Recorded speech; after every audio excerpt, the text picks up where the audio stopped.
College Talk. I'm here with Isaac Brown, the president of the Student Senate here at Madison College. So, Isaac is an interesting character. He's participating in a sleep cycle that is not normal to the average American or human being in general. So, Isaac, can you give us a little information about the sleep cycle you're participating in? Yes, instead of the traditional 8 hours of sleep that most people get, I only get 2 hours a day. And I do this by splitting up my sleeping patterns into 30-minute naps every 6 hours. So, an average human sleeps on a monophasic sleep cycle, which is 8 hours of sleep, correct? Or the segmented cycle, which is 7 hours, or the biphasic, which is 6.5 to 6.3 hours of sleep. So, what made you switch from that to 4 30-minute naps a day? I really hated the idea of I feel like sleep itself is you throwing away your life 6 to 8 hours at a time. So it just bothered me. I'm not the type of person who likes sleep. I know some people just love sleep. That's not me. Yeah. If I could not sleep at all and function, I would do that.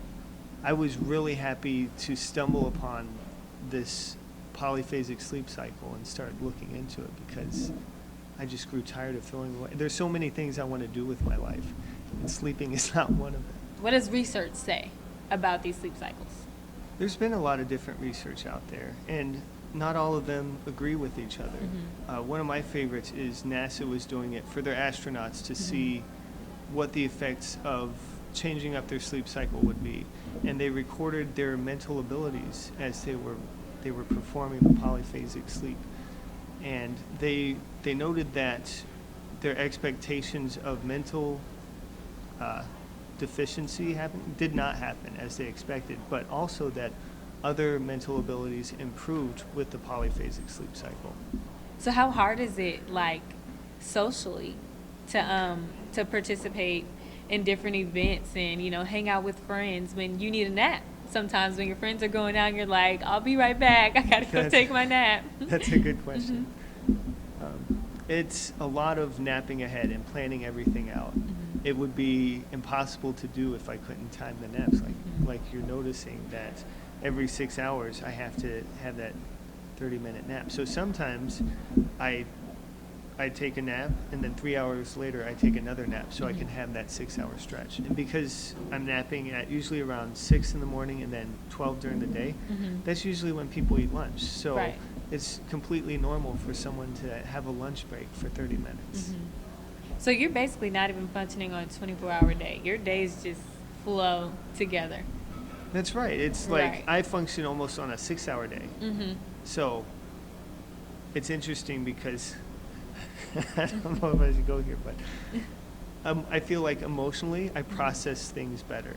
As far as how over time you can adapt to things that are hard on you. I feel like I adapt quicker because I'm going to sleep more. Right. And I also feel like as far as school goes, I'm able to absorb things faster. Because I'm doing the absorption over time throughout the day instead of just one time at night. Right. They say that's where a lot of the compression happens is when you're sleeping at night, and that's where part of the learning process takes place then. I feel like I still have that learning process, but it's happening spaced out throughout the day. Right. And so I think just one quick question. I know REM sleep obviously is a major part of our sleep, and they say when we sleep in those, 6 to 8 hours, we're really not getting 6 to 8 hours of REM sleep. But those 30-minute naps, is that REM sleep? Definitely. The body does adapt and immediately is able to dive into the REM sleep. But there's also negative effects of an 8-hour cycle. There's a depth of rest that the body goes into that actually takes energy to come out of.